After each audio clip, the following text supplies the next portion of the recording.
Africa Content TV.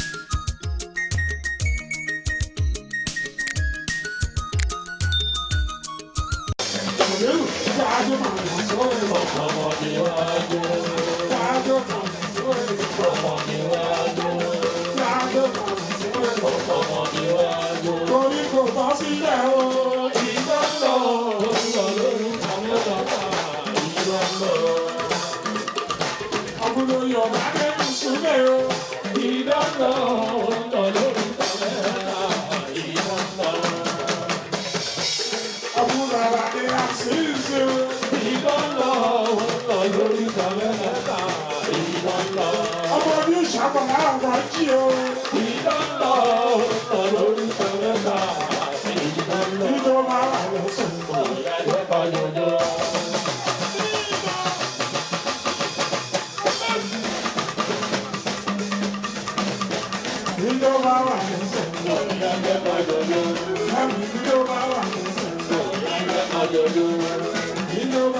Ìjọba àlàó ní iṣu lè àtẹnjó.